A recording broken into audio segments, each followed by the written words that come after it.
And CNA's Deborah Wong spoke to a global studies scholar looking ahead to what Premier Li Qiang might say in his address.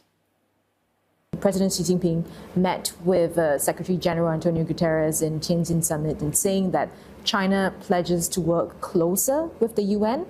How significant is this pledge?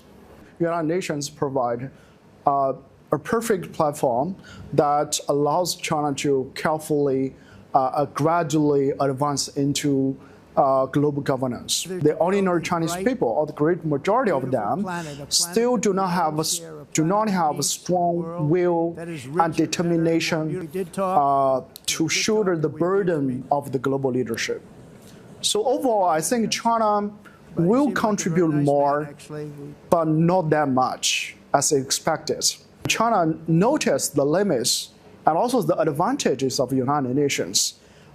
It has a lot of sovereign states sitting together, discussing important things. It's not easy for them to reach consensus, but that also guarantees the quality of these decisions. Professor, it's been a week since Presidents Trump and Xi had a phone call, and in that time we've seen them make some progress on the TikTok deal.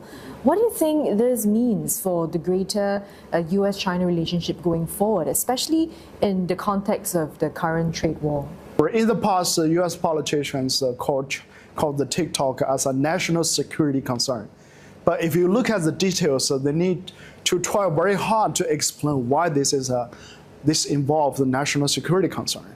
But on the technical level, if you look at the TikTok issue, there are technical solutions to mitigate your national security anxieties. It's much better for the statesman on both sides to try to work out those technical, professional solutions rather than simply labeling it a national security matter. Both leaders are being more pragmatic, but they start to think about the nation's future. What kind of bilateral relations could create a better future for their nation itself. We've also now seen China and India holding separate meetings with Global South countries this week in New York. Are we seeing a quiet rivalry happening here for the leadership position of the Global South? And I think the bigger question is, does the Global South even need a leader? The Global South countries really value their national autonomy of action, their sovereign independence. What they want most is not leadership, but more resources, more actions from outside, more help from outside. China's global presence nowadays is primarily transactional in nature. India's economic strengths and domestic political constraints may hinder its efforts to lead the Global South countries. So together, I think, let's forget the leadership. Let's do something that really helps the Global South countries. Professor, I want to now shift your attention to the Gaza conflict. That took center stage at the Assembly this week. And, China has come out to say that a two-state solution is the only way to resolve the Palestinian issue.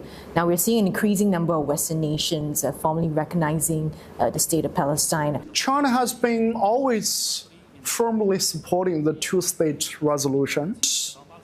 China's Middle East strategy has, I would say, have involved multiple layers, has multiple considerations, including energy, including more broadly economic cooperation, counterterrorism to stabilize the Xinjiang, right? And also to develop friendly relations with the Muslim world as a whole. But one important element of China's Palestinian policy is that China wants to align itself with the third world, wants to build itself as a strong supporter of the national independence movement of the third world, want to support the weak people repressed by the strong powers, here Israel.